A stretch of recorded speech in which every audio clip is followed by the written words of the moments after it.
Start this recording. So, welcome everyone.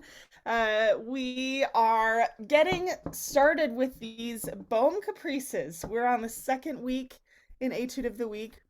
First of all, as always, have to thank Flute World for the magnificent support and community and everything um, that they have done for us to provide these classes. It's really just the best. Oh, that's much better.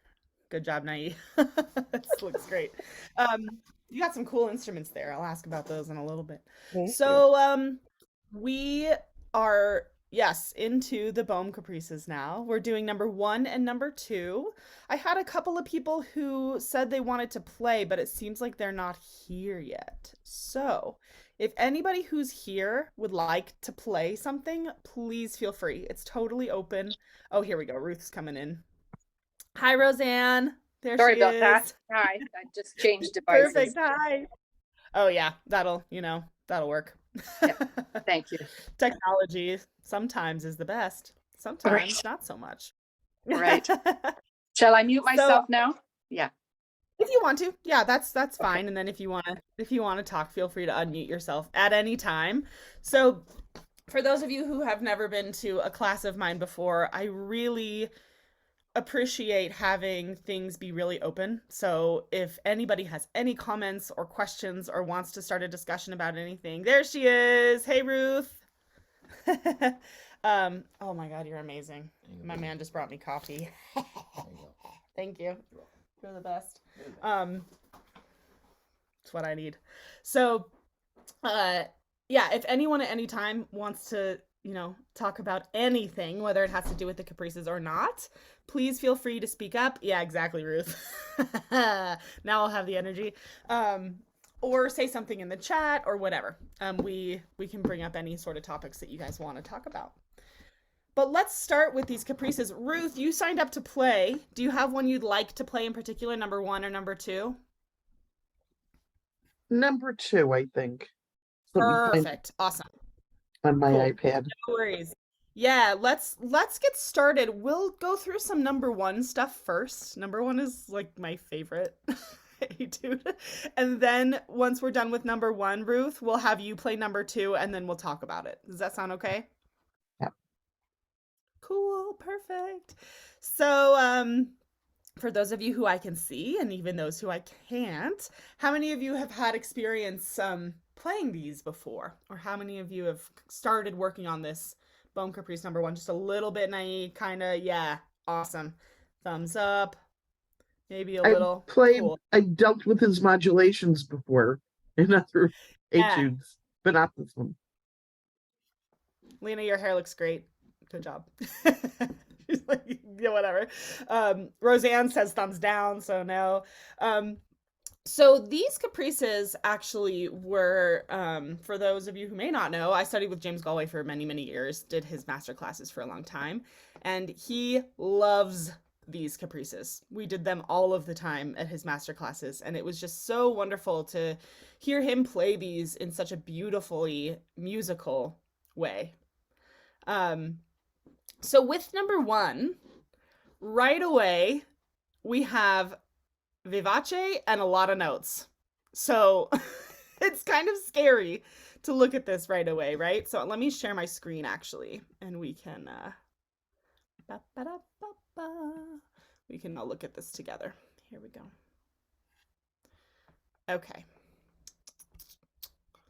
There we go. Hold on one second. Actually, I got this all mixed up. Speaking of technology, oh Lord.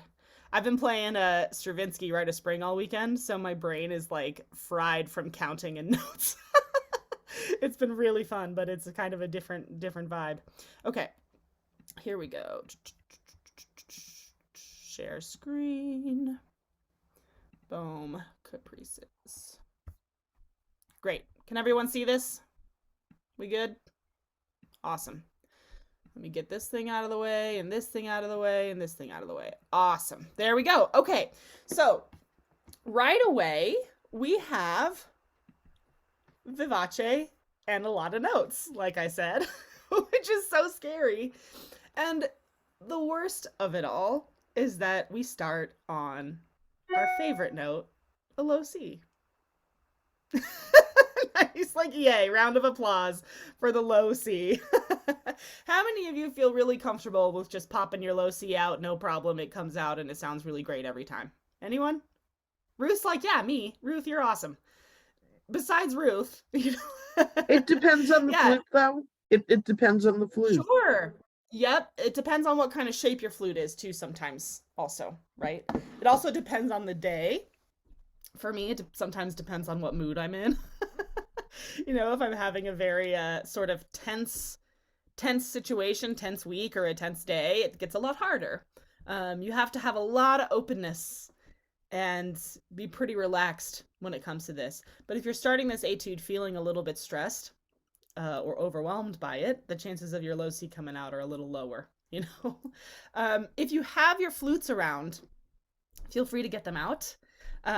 We're gonna do a couple of little exercises here together. So my favorite thing when we do these sorts of, you know, etudes is, first of all, yeah, find what's the challenge here, right? And I think a lot of it is being able to get that low C out and hit it consistently. So let's all, if you have your flutes, get them out, and we're gonna just experiment with finding our low Cs, okay? So if it doesn't just come out right away, I love to start on a G. I think the G is a really nice note. You can get it out and find a really beautiful, nice, open, full G. So let's do that. Let's all play a G.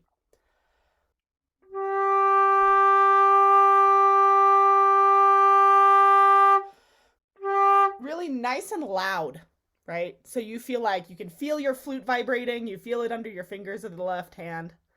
It's going, you know? Then we're gonna just go down one note at a time in the C major scale. And I almost like to picture the vibration of the flute moving down as I put my fingers down. Make sure you have a lot of space between your teeth. You have a sort of ah vowel on the inside of your mouth, and lots of resonance going on in here. Okay, so let's do it together. We'll start with G, and we're going to go down to C.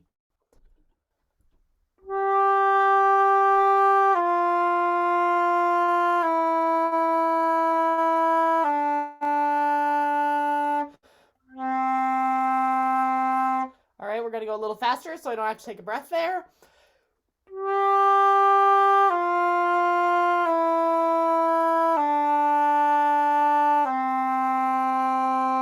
Aha! Is anyone having an issue getting the low C out when you start from that G? No? Everybody feel okay with it? Yeah, thumbs up. Awesome. So now when we go from the G to the C, remember where the placement of all of the things in your mouth. What does it feel like in your forehead? How's it feeling in your chest? Are you nice and open inside of your mouth? Then we can come back to it. So let's do that again. G to C.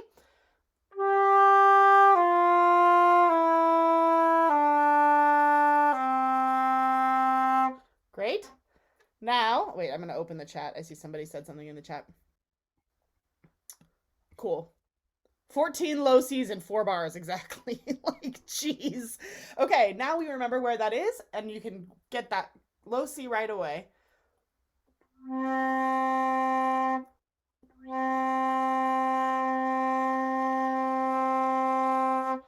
Ah, beautiful. If you practice harmonic exercises, it's really nice from that low C because, you know, I think there's something really special about the low register and really getting it out nice and full because you can feel that it's, you know, the whole tube is vibrating so much, and there's something really magical about it, I think. Okay, so now the next part of this is we have vivace, no tempo marking, but, you know, it's fast. It's not slow. It's like, okay, cool. So we have tons of low C's and it's fast. This sounds terrible. I see so many people play this etude or practice it like this. You'll turn on a metronome and go.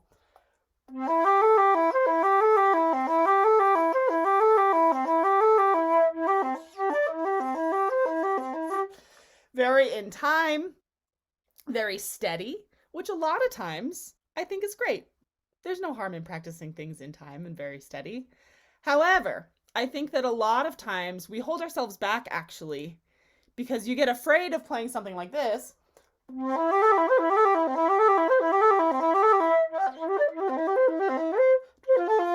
Whatever it is, you know, because you're like, oh, I can't play it that fast.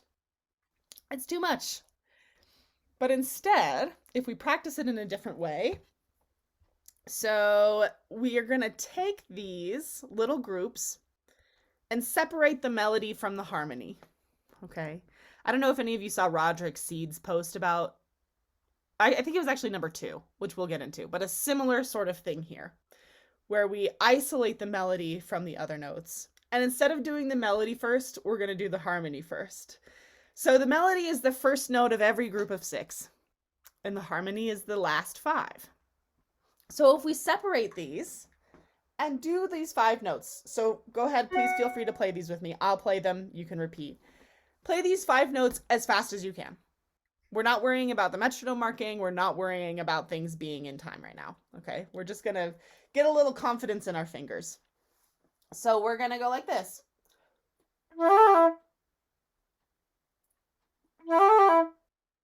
Right, just the first one. The cool news is the first one repeats itself 1, 2, 3, 4, 5 times before we move on.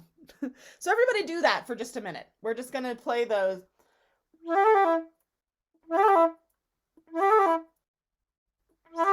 Just kind of play around with playing it nice and quick. Then we can add the first notes of the groups.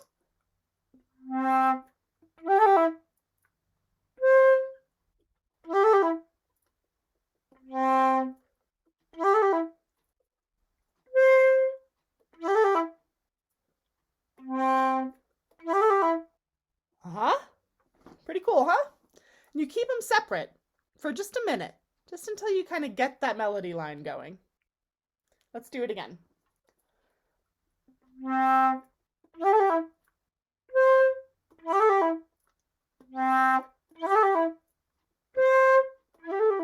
Even better if you can make them sound a little different, right? Bring out the first note and the last little la-la-la-la-las are just nice and relaxed and kind of soft. Just kind of, you know, throw them away.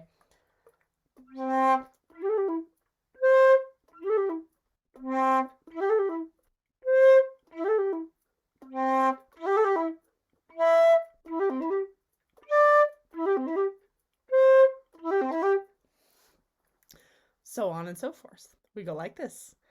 Then we can try to start to connect them. How's that feeling for everybody, by the way? Kind of fun. I think it's really fun. Cool. Then we can start to connect them.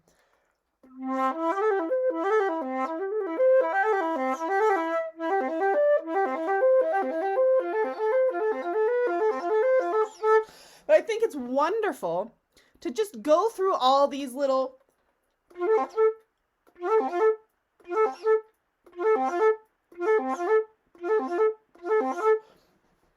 and find which ones are a challenge for you. You know, not all of them are hard. The second one, yeah. Go, you can unmute yourself, Naive, if you want to. Just going from that low C to an E.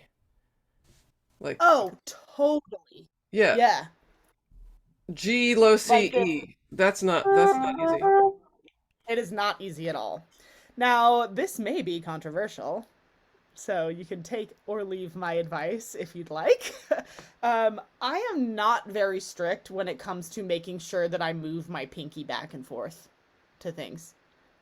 I don't think that it makes a huge difference in the sound or the intonation. I really don't. Maybe I'm wrong. But what I do here is for the E, I'll have my pinky down. Someone's trying to get in here. Then I lift my pinky up for the G. then put it down for the C.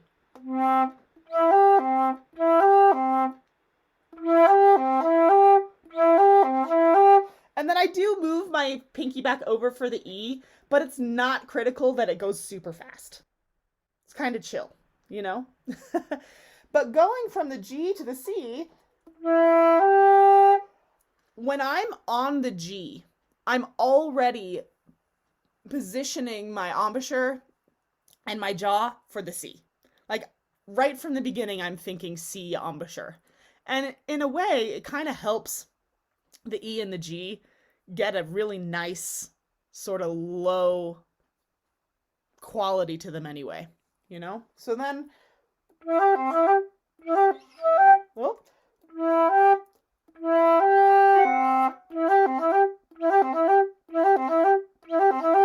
And I will absolutely just put that on repeat for a minute and experiment. I think so often we are like, we're so obsessed with trying to do things correctly, you know? That it's like we forget to just kind of play around with something and see what works. So finding that, and then, you know, you find the C. Maybe you mess around a little bit going between G and C.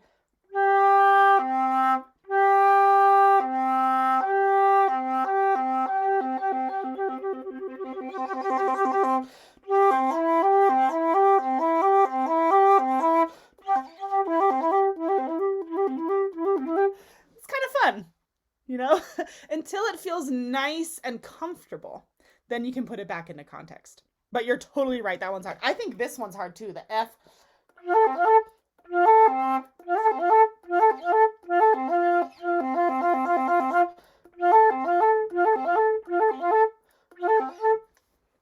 You know, what are some more of the hard ones? Let's see. Let's keep going through them.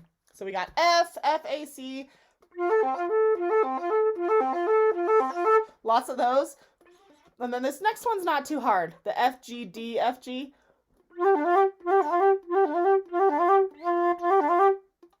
Right? Then we got a bunch of those. Then we go. And these are, you know, not too crazy, all in the same key.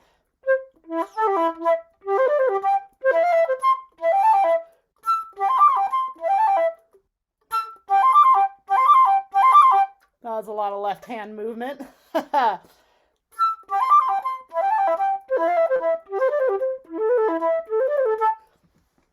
Yeah. So going through all of those and then write down, do a nice little mark. Don't like super circle them like you're punishing yourself, but do some little mark next to the ones that are a bit of a challenge. And then spend a little bit of time on only the ones that are difficult. Take it as slow as you need to feel comfortable with it. You know, make sure you're not squeezing your flute super tight because it's hard, you know. Really approach it with a lot of gentleness and slowness. And then you can add it back in context, and it's super helpful. But I think approaching this etude like this,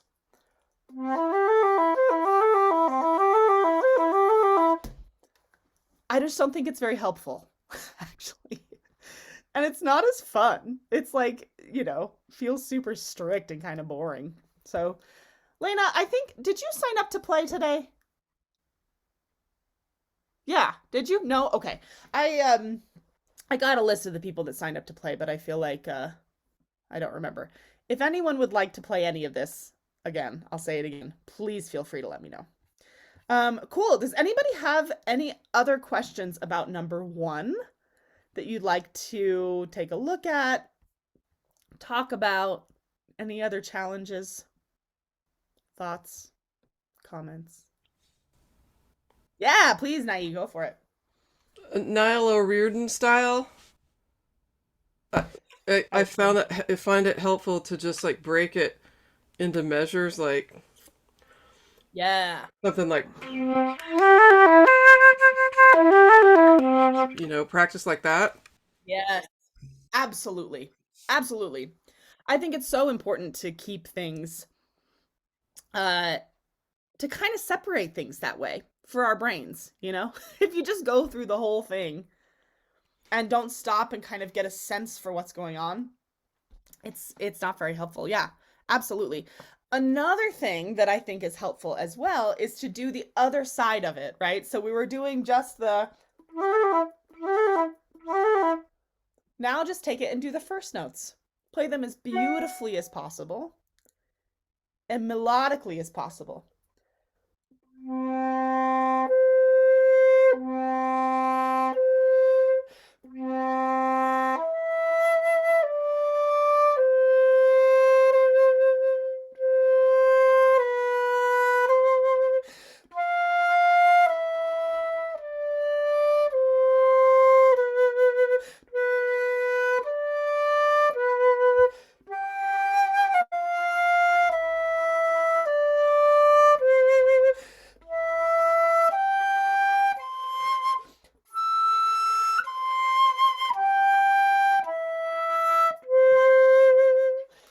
It really helps you to find the phrases when you do that way, you know? Yeah, Can I ask absolutely. something? Of course, yes. Sorry, I'm not American. My accent is a little funny. It's okay. I Usually love I it. don't talk. It's okay. It's I'm great. great. So my accent is a little funny. In bar 3, do you keep for Yes. low C the pinky on C or you move it to E? Good question.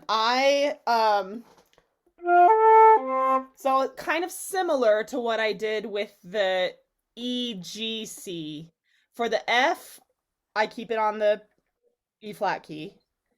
Then I will lift up the pinky for the A, and you can actually leave. If you wanted to leave your first finger down, you could. It would be Okay. okay. But Be- lift and then put it down for the C. And then I lift it again for the F. So I don't actually put a bunch of effort into sliding it over. That could be, I'm sure there are many, many, many flutists that would tell me that I'm a terrible person for saying that, but I believe that we have enough things that are hard enough on us that we don't have to play every single fingering the way that it's written all of the time. Make it easy for yourself if you can, you know? I really kind of live by that rule. So lift the pinky is my opinion. But I will say that if you are specifically working on trying to be better about the motion in your pinky, this is a great exercise to practice that with, right? So if you're just trying to play the etude and you're focusing on other things, who cares? Lift the pinky, it's fine. If you have started practicing and your intention is, you know what, I really want to get my flexibility of my pinky working good, then do it.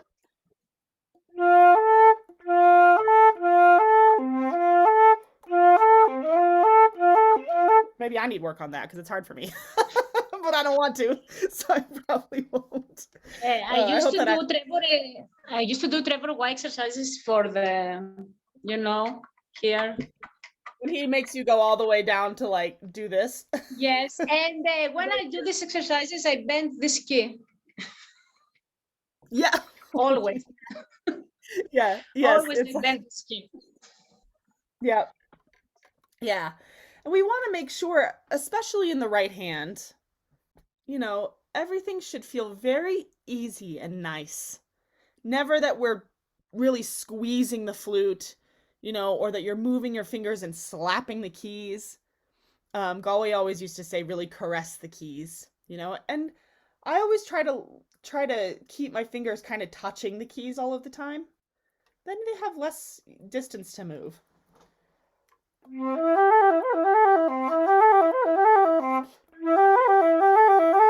This one, my ring finger's acting up a little bit, but you know, still just nice and easy as much as possible. Yeah. Amazing. Arlene says, do you advocate different rhythms to get the notes down? Absolutely, yes. Most definitely.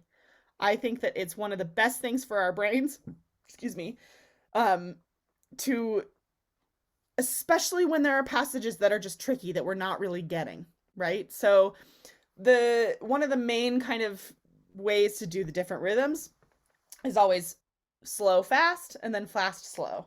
So let's say we're doing this same thing, F, A, C, F, A.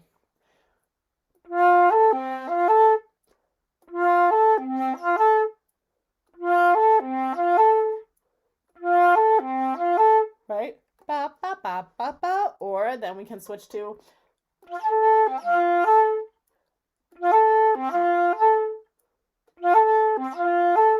or you can always group them in different ways.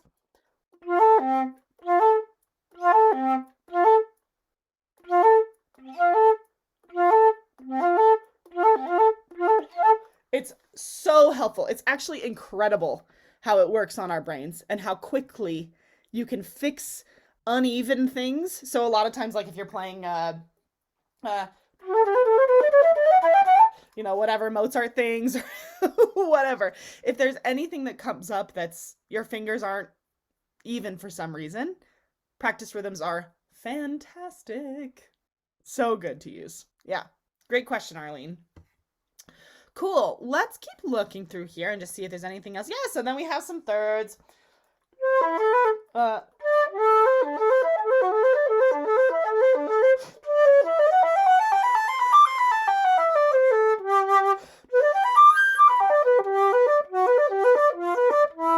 And some arpeggios. We love arpeggios. Yeah. This is why, doing Tafanel and Gobert, practicing your skills and arpeggios is always such a good thing to do, because then you come to things like this and you're like, oh, cool, G major arpeggio. I got that. I know how to play that. We go on.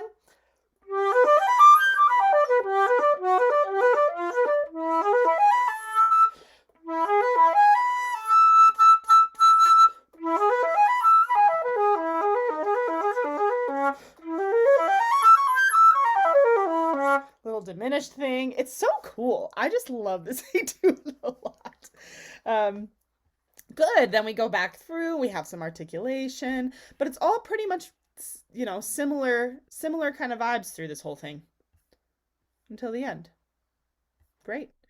Any questions on this, anybody? Any other things you want to talk about or go through? I need to record this. About breathing. Yeah, Ruth. Now, when I'm breathing. Oh yeah. So when I was playing this, I was doing it at a very slow pace. Yep. And so that's, but now, with your suggestions, I'm going to do it a little faster, but you're breathing like after the melody notes? Yes, absolutely. Okay. I think that is a key for sure. So let's say we have like our first phrase.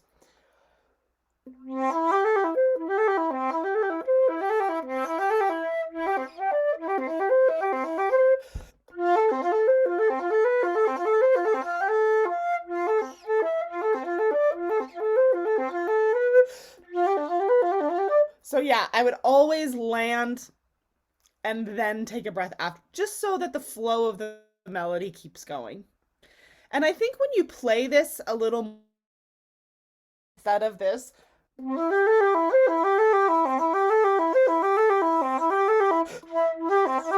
it makes the breathing a lot less awkward, because you're kind of playing with the time anyway. So then to take a little bit of time for a breath, it feels more natural, But yes, Ruth, I think after the melody note is a great place to do it. How many of you plan your breaths? I am good.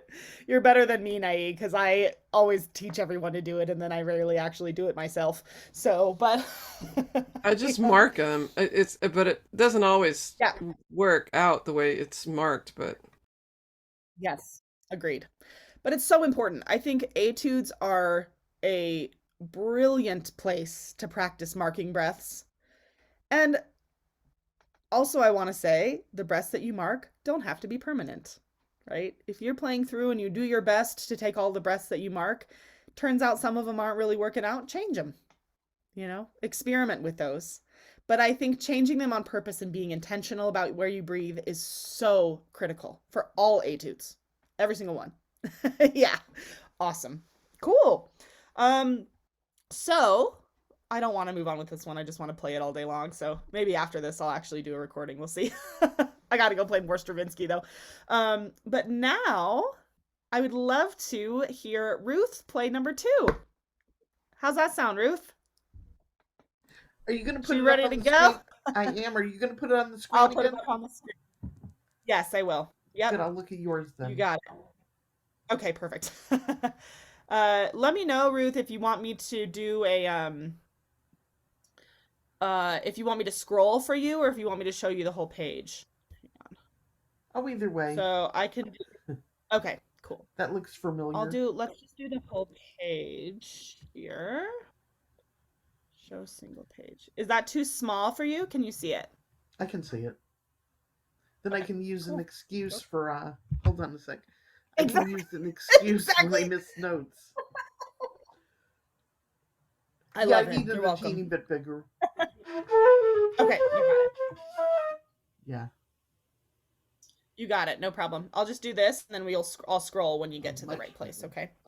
Yeah.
Oh yeah, Ruth, nice. You made it through that whole thing. What a, you know, what a stamina thing. That's awesome. Great Much job. easier on Very piccolo. nice. Much easier on piccolo.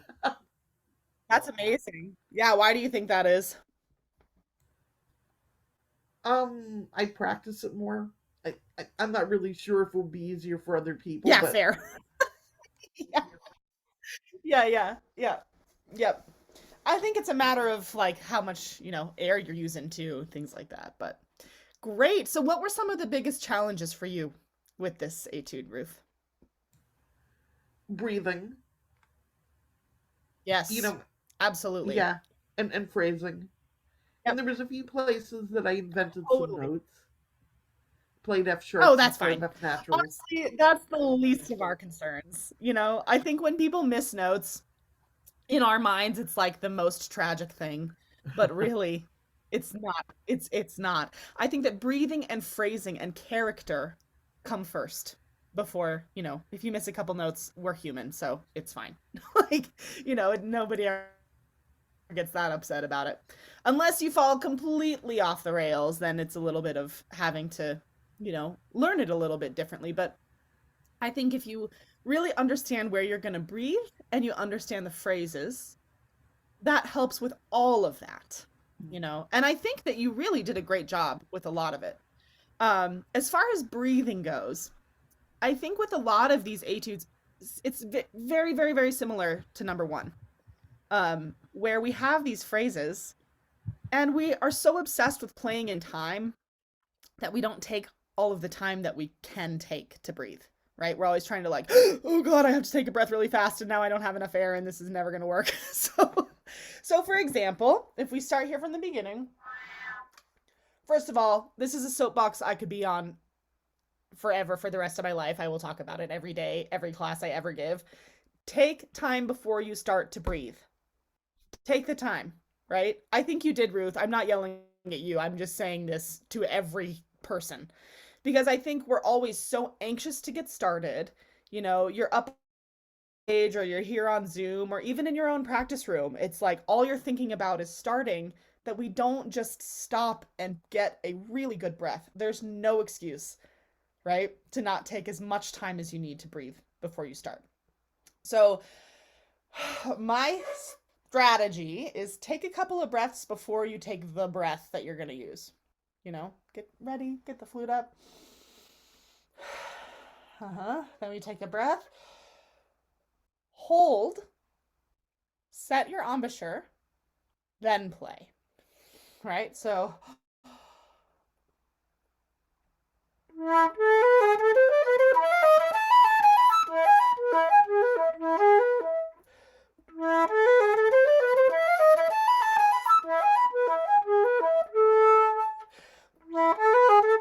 I'm taking a bunch of time to take a breath. And I think it sounds kind of nice. It adds a little bit of like, ooh, to it. Especially when we have these eighth notes, right? I think we can take a minute. There's like this high one, for example, this high A. So I'm going to start like somewhere in here. Okay.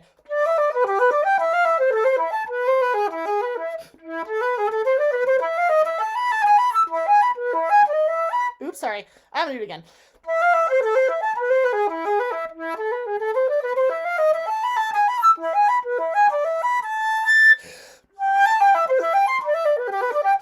It's perfect because those eighth notes that end the phrase mark the end of a phrase. And if you take a second to breathe, it like gives us a chance to reset and hear something new. It also gives you a chance to maybe play with like the colors of the sound and the character a little bit. I love this etude too. I think that there's so much to be said about the characters. It's going back and forth between minor and major. He kind of messes with a couple of different keys in there. And each one has its own kind of little, attitude, I think. So, hold on, let me see. Someone said something in the chat. Oh, brava. Roseanne said, do you ever transpose these to different keys?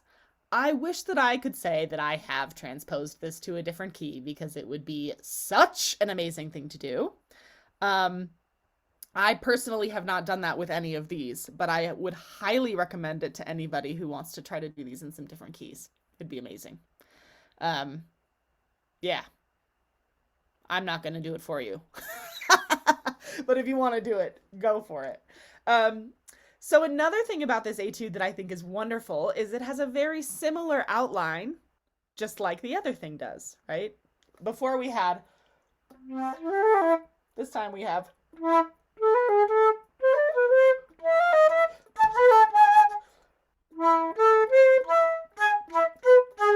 and it's such a fun rhythm, right? So if you just did the outline of the melody here, we have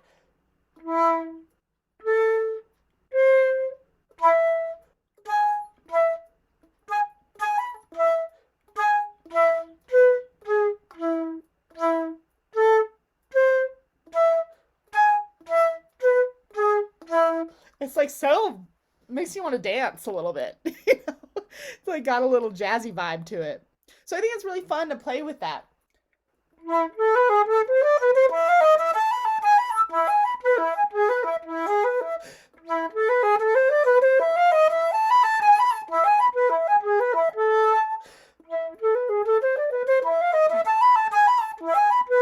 I keep missing that E.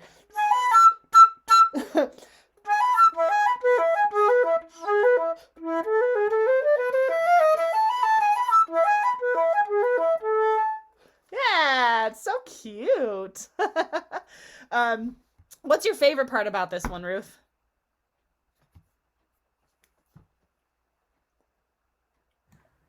I just like the way he's playing with the keys, and it's changing. Totally. And I like it when it goes up. But remember when I said about this flute? This is a 1937 Haynes, and it's a closed low C, and it's got a beautiful low range. But the high range is a challenge that I've not figured out yet. Yes, so, that makes sense. Mm-hmm. It does make sense. I mean, I have to get in, so I have to like really do some effort to get the higher notes. Yes, I would say, Ruth. So first of all, to have a closed hole C foot, it makes sense that the high notes are a little bit more of a challenge than the low, right? That's just kind of a cheap Meinhardt. Give and take. It's funny because I'm in the community band and all my flutes were a mess, and he said just, go in the band room and pick something out, and the cheap Meinhardt could play low C's, it could play high A's. Yeah. I mean, it's amazing. It can't do other things. It's not subtle. It's not subtle at all, but who cares? I mean, it gets, if you just want to get the notes, the Meinhardt will do it. It out. Yeah. I would say, Ruth, for you with your beautiful Haynes, try to think as you go up, think a little bit more open, but use a little faster air from kind of more down low instead of feeling like you have to tighten up. You know what I mean? So like instead of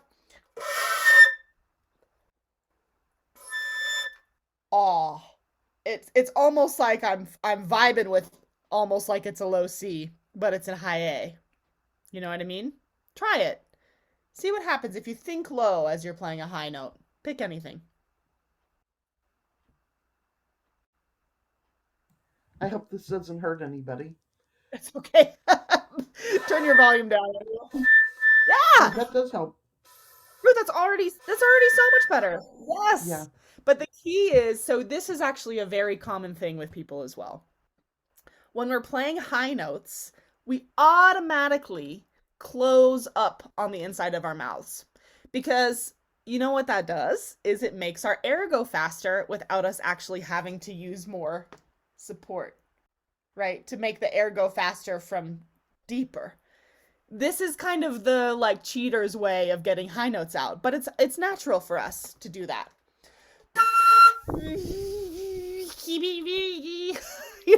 Make like an E sound inside. But what that does is you're cheating yourself because you're not actually using enough air. You're making the air go faster by making it's kind of like when you put your thumb over a garden hose and the water moves faster rather than just turning the water pressure up, right? So if you have a hose and the water is kind of dripping, to make it actually move, you put your thumb over it and make the hole smaller. That's what you're doing with the high notes in your air supply. When instead, if you just turn the air pressure up from here and open the high notes, and also if you notice when you have the little throat sounds when you get higher, a lot of people have that. I do sometimes too. That usually means that that's what's going on, right? That you don't have quite enough air pressure to support the higher notes. So if you practice that, it's super helpful. Just think about expanding and opening wider when you play higher notes. Instead of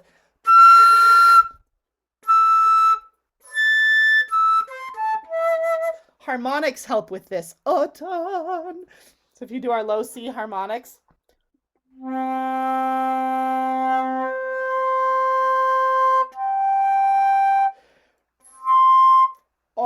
and open wider as you go up through the harmonics.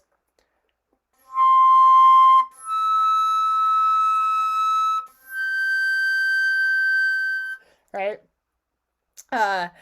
There's a wonderful harmonic exercise that my teacher, Christina Jennings at CU Boulder, used to give us. I'll give you a little brief overview of it really quick. Basically, you start on the low C, do the first harmonic, which is the C an octave up. Then you change to the normal fingering. And then back to the harmonic, but slurred, so it sounds like this.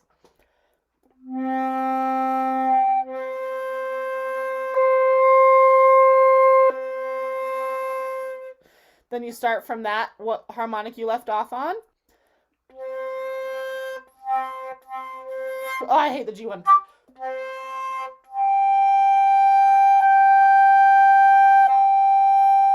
So you're going C, G with a harmonic, change to the normal fingering, back to the harmonic.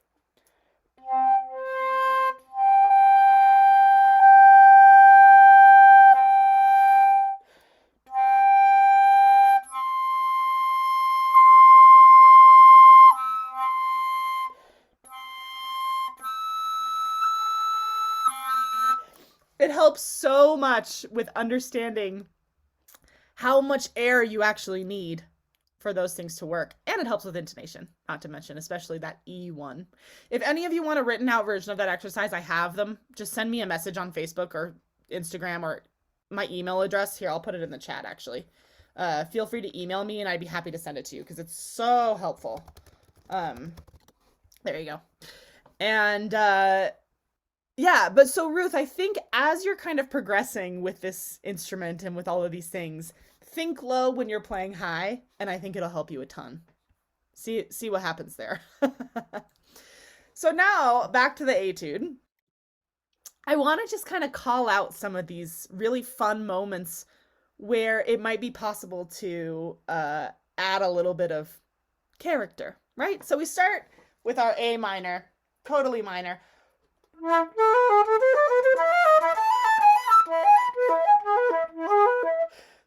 Then we have a repeat. Anytime you have a phrase that you play and then it happens again, maybe do something different. There's a couple options here though. Maybe you play the first phrase loud and the second one quiet. Maybe the opposite, right? So let's try it out. We'll do the first one loud, the second one quiet, see how it feels.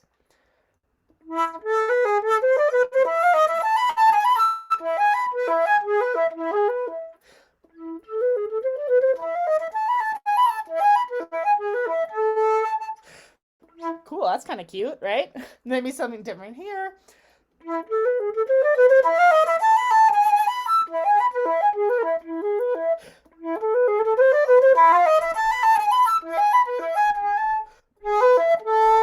Sorry, I wasn't reading the notes. Now we change to something major. Woohoo! Now we can maybe be a little more playful.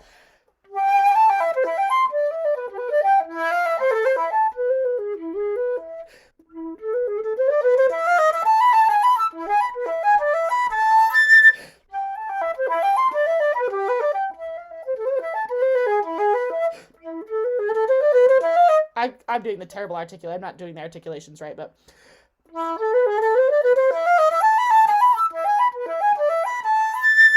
cool. You know, I like this little like call and response thing here where we have the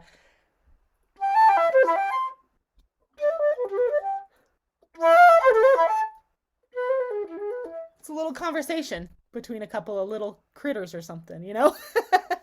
Then we have something totally different. And I think here it's like this, oh, this beautiful sun has just come out and we can just really open up, right?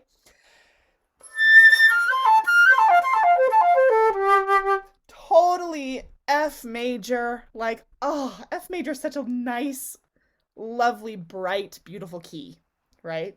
So we expand into our F major.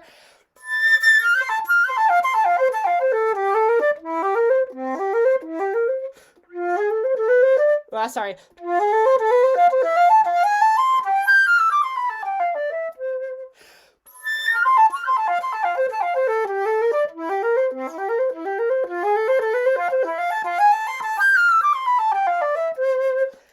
Beautiful. Such a beautiful open moment. Then we have something different.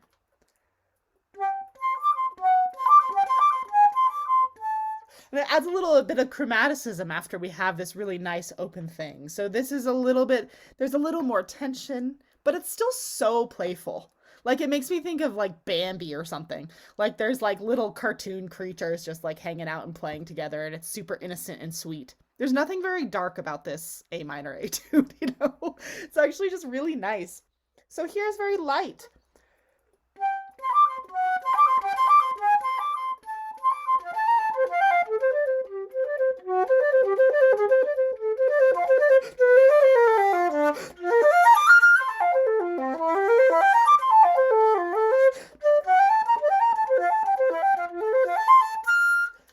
Cute! You know? But I think just kind of playing around with the idea of what is this conversation like? You know, if you think of it as words instead of just we're playing straight 16th notes. I think that's the beauty of a lot of these Boehm Caprices is trying to find what kind of character can we add to this. Because this is just boring.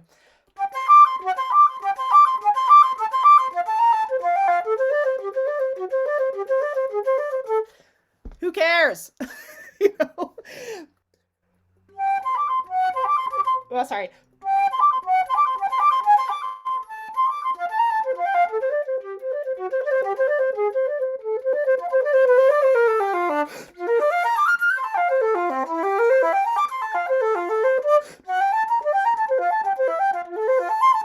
Oh, I love it. It's so awesome. Ooh, now it gets a little spooky. Now is when the bad guy comes in. Now we got a wolf in our midst or some, I don't know. So, you know.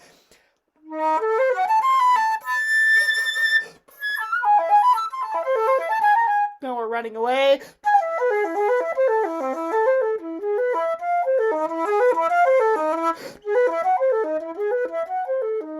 There's a little hope.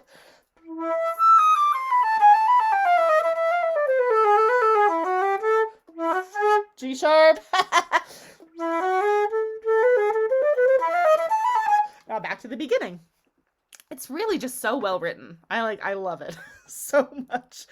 Cool. Does anybody have any thoughts or questions after I just go off on a, you know, little character tangent? But I think it's so important. So you shouldn't be breathing on the bar line? You should be breathing after the melody note? Yes and no. Always breathe after the half notes. So those bar lines you can breathe on. I would say otherwise, though. Let me check. Let's see from the beginning again.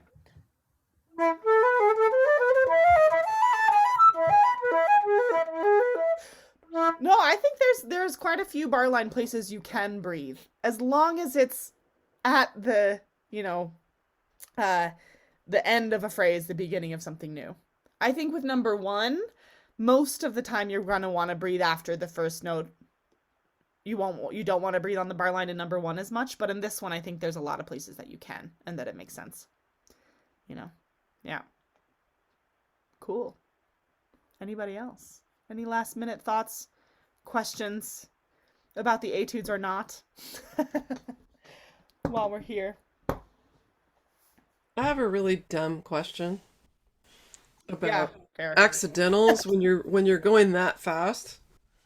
Yes, I mean, I I write them just in. end up marking them I do too. because otherwise, Honestly, yeah. okay, There's no shame in marking accidentals. okay, Especially like when I'm playing an orchestra, if I miss an accidental once, I mark it. Like there is no, I think that there should be no ego involved in feeling like you have to mark accidentals. I all don't right, go through and mark every single one, but the minute that I miss one, I feel like it's kind of the same thing with fingerings for me. Like the easier you can make it on your brain because we have about 10,000 other things that you have to think about, do it. No, there's no shame in that at all. So, thank you. mark in the accidentals, lift up your pinky when you need to. It's like, those are use trill keys when you need to. Hey, Juan, there he is. How's it going? Good to see you. um, there he. Hey, Juan, what's up? You don't have much to say. I'm sorry. Oh, you don't have to be sorry. I just like to see your face. I'm glad you're Yeah, here. well, it's been great. Thank you so much. It's been very helpful. Yeah, Yeah, good. I'm so glad. I'm so I glad. Thank practice you all for it a being lot. here. I play them a whole bunch of times, and I'm always Yeah, stumbling on places and whatever. The yeah, articulations yeah. trick me when he changes. You have 4 notes and then you have 5 notes. Yes, I find that totally. I get the notes a lot easier when I'm playing them all, not staccato, but when I'm playing them all détaché. It's a lot easier for Yes. the reason than playing them legato. I can play every Yeah, line that's and then I go great. legato and it goes, yeah. So Yeah. anyways, Yeah, that's actually so a couple of words about that. I'm going to go back to this because I think that's a really really good point. So, if we're doing this and you play them all détaché, if we play them all without these articulations, something that's really helpful in any etude, scale, exercise is use only the ha, like take the tongue out of it. And this actually really helps you make sure that your air is moving the way that it's supposed to, that you're not using your tongue to cheat, and that your embouchure is placed correctly. So this is a wonderful thing to use anytime. Oh my gosh.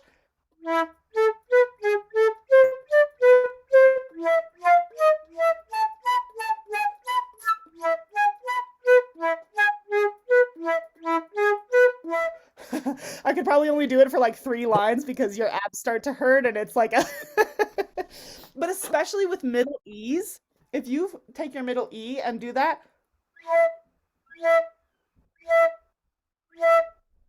and try not to crack, it really helps you be super secure in where your embouchure needs to be when you end up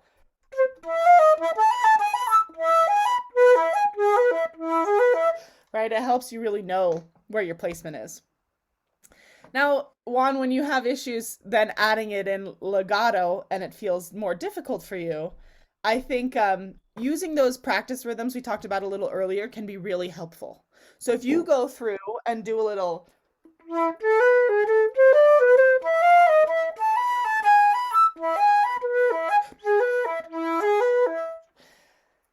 then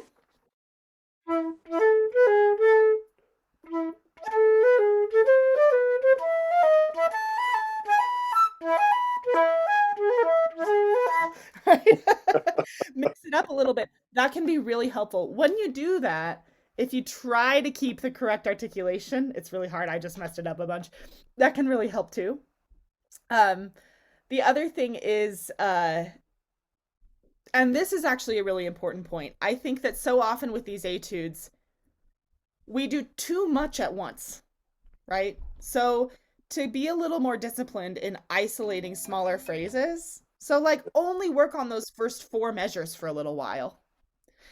Also, starting from the end and working your way backwards is a fantastic way to make yourself be a little more disciplined because I'm guilty of this too.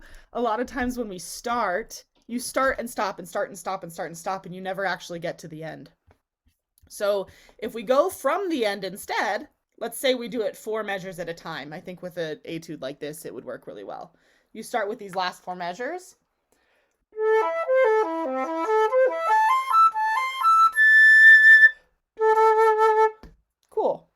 use a metronome if you want to. Get it up to a speed that feels good. Then we go back 4 more measures. 1, 2, 3, 4.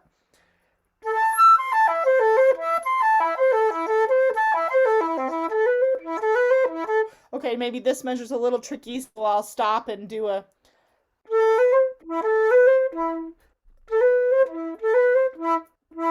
whatever, you know? But just to be a little more disciplined about doing small chunks at a time, I think is really helpful too. Anyway, I always, say too many things, but anybody else have any thoughts or questions? Well, I can't wait to hear you all. Please, would love to see you post them if you'd like. If that feels uncomfortable for you and if you ever want any little tips or help or whatever, please feel free to email me or message me anytime. I love it. I love talking about these things. I'm such a nerd. I'm going to work on getting a couple of other classes set up for these Boehm Caprices as well, so that we can, kind of just continue this together. I think having a little bit of accountability and working on them together is like the best. It's so fun. So I will work out my schedule and post those really soon. But thank you all so much for coming. It's wonderful to see your faces. Thank you. I'm gonna go This is play great. some Stravinsky now. Thank you. Yeah. Thank Great you. to see you all. We'll see you next time. Bye. Bye-bye.